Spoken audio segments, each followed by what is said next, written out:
ഇന്ന് കാടും മേലൊക്കെ താണ്ടിയിട്ടുള്ള ഒരു റെസ്ക്യൂ ആണ് കേട്ടോ. ഒരു നാട് കേബിൾ കുടുങ്ങിയിട്ട് എന്നാലും നമുക്ക് അതിനെ രക്ഷപ്പെടുത്തിയിട്ട് വരാം.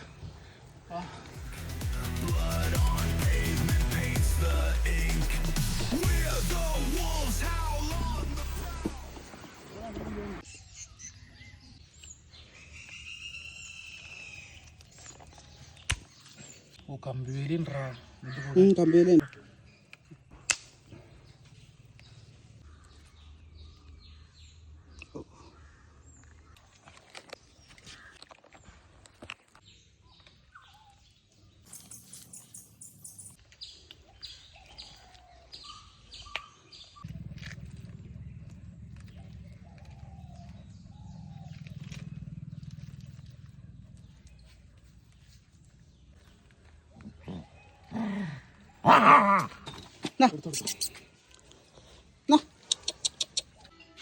ഇതാണ് കേട്ടോ നമ്മൾ ഇന്ന് രക്ഷപ്പെടുത്തിയ ബ്രേക്ക് കേബിൾ, ഇരുമ്പ് കേബിൾ കുടുങ്ങി വരുന്ന മാസങ്ങളോളായി അത് കുടുങ്ങി കിടക്കണം. ഇത് നമ്മളെ മനുഷ്യൻ ചെയ്യുന്ന ക്രൂരതയാണ്. അതായത് പന്നികളെ പിടിക്കാൻ വേണ്ടിയിട്ട് കമ്പിവേലയുടെ ഇടയിൽ കൊണ്ടുപോയി തിരികെ വെക്കണം. കമ്പിവേലയുടെ ഒരു ഭാഗമുണ്ട്, ഇതിങ്ങനെ കുടുങ്ങിയിട്ട് ഇവർ ലോക്കായിട്ട് ദിവസങ്ങളോളം അങ്ങനെ കുടുങ്ങി കിടക്കും. അരഭാഗം വലിയ ഇഞ്ചുറി ആകും. പക്ഷെ ഇയാൾക്ക് അത്ര ആയിട്ടില്ല. എന്തായാലും നമ്മൾ ആന്റിബയോട്ടിക് 3 ദിവസം ലോങ് ലാസ്റ്റ് ഇഞ്ചക്ഷൻ കൊടുത്തിട്ടുണ്ട്, മരുന്നും അപ്ലൈ ചെയ്തിട്ടുണ്ട്. എന്തായാലും ഈ പരിസരത്തൊക്കെ ഭക്ഷണം കൊടുക്കണമാണ് ഇവരൊക്കെ. അതിനെ നമ്മൾ രക്ഷപ്പെടുത്തിയിട്ടുണ്ട്. ഒരു ജീവനും കൂടി നമ്മൾ പുനർജന്മം കൊടുത്തിട്ടുണ്ട്. ഓക്കെ, സന്തോഷമായിരിക്കും കാണാം കേട്ടോ.